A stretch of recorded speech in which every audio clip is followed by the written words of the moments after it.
Shocking story out of Minnesota, where a homeowner is now charged with 2 counts of second-degree murder. After shooting 2 teenagers, he says were breaking into his house on Thanksgiving Day. This after the man admitted to firing more shots than necessary after one of the alleged burglars laughed at him. Trace Gallagher live in L.A. with more. Trace?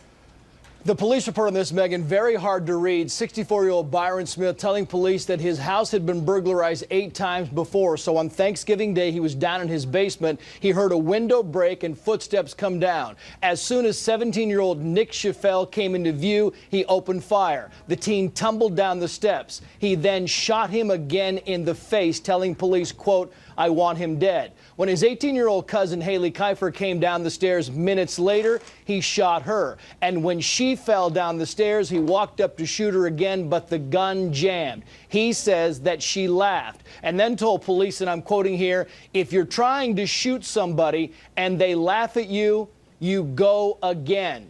He then grabbed a different gun. Listen now to the sheriff. Mr. Smith told us he then placed his .22 caliber pistol under the victim's chin and fired a final shot. The law doesn't permit you to execute somebody once the threat is gone, and there is no possible way the crime can continue. But Minnesota does have the Castle Doctrine, which allows homeowners to use deadly force to protect their homes. Some say he was doing just that. Listen. Break into somebody's house, something's going to happen, man. There's no good way to do it. I mean, is there a law on how to kill somebody? To walk over and pop another round in that kid, that, in my mind, exceeds his use of justifiable force, even in the home.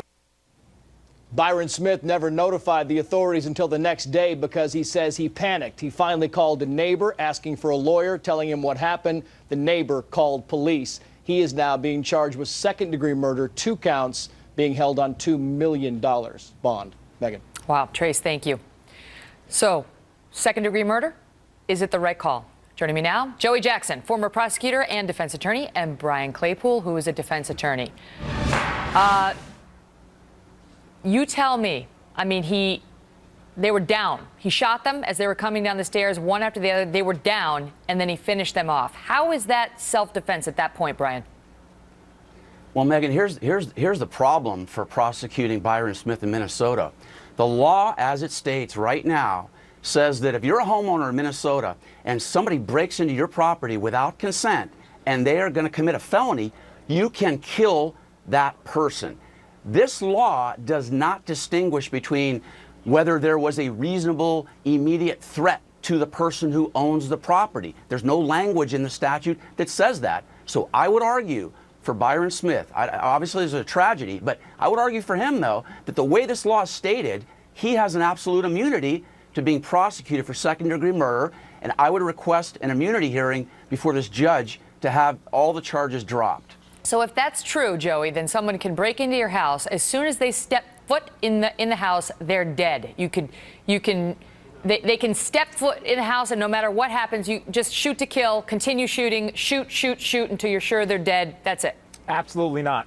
Listen, Megan, one thing is clear, and that is that any statute, whether it's written or not, has to be interpreted with what? Common sense. The fact is this. Self-defense is about one thing, self-preservation. Once you have preserved your life and others around you, that's it. Self-defense is not about making public pronouncements of vengeance or justice, or it certainly is not about execution. Self-defense is defending against the threat. And even though the Minnesota statute allows you to defend your home, it does not allow you, once the threat is otherwise resolved, to shoot someone in the face because you feel like it, and then when someone else is there to shoot them, they represent no other danger, but they laugh, so you shoot them multiple times in the chest, and guess what? According to him, you get a clean shot to the cranium through the neck, okay, so that you make sure they're dead. This is, without question, second-degree murder. It'll be prosecuted as such, and I do believe that the prosecution will secure a conviction. But, Brian, is it easy to say that the threat was over, you know, sitting here in the studios? Like, I mean, if you're in it and people are, he says it was 8 times his house had been broken into, that he'd lost thousands of dollars, one after the other, coming down the stairs. He's by himself. You know, is it possible that even though he shot him and they were down, he did not believe the threat was over? Megan, I don't think that's possible, but I disagree with Joey. He's going to have to amp up his charm factor with the judge and jury on this one. His charm Because factor? He's got to amp that up, baby. Did you see your fake client? He's a charmer, but he's going to have to really escalate. He's a charmer. It's about the facts Joey, and nothing but the facts. facts. Not the facts, man. When you Here's the shoot problem. someone the in the face, legislature's got to change the law.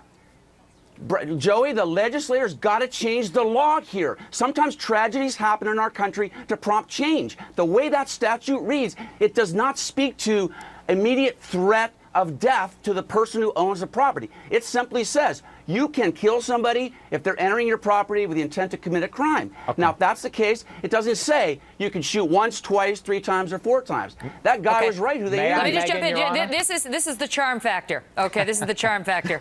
He said about the girl, the 17-year-old girl, she laughed, but it wasn't a very long laugh because she was already hurting.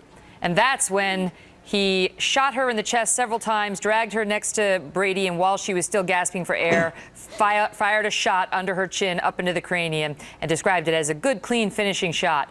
Oh, he's a charmer, all right, Joey. Ooh, well, listen, here's the point. The point is, you want to talk about statutes? Let's talk about the Constitution. Do we change the Constitution because something's not said? Does the statute really need to say that you can't shoot somebody 8, 9, 10 times and it will not be deemed self-defense? But if it says deadly force, if you're allowed to use deadly force, period. Megan, that's true. I will concede that. But once the threat has otherwise been terminated and they represent no other threat and they're tumbling down the stairs looking at you in utter, I mean, they can't defend themselves. Do you shoot them in the face? Is that appropriate? And when someone else comes down the stairs and you shoot them and they're otherwise, again, the threat's terminated, you shoot them again, that is not what you call lawful. It's called unlawful. It's called subject to prosecution. This and is it's not the called last we've guilty. heard of this case. Guys, good debate. Thank you so much. Pleasure, Megan. Take care, Brian. Coming up next.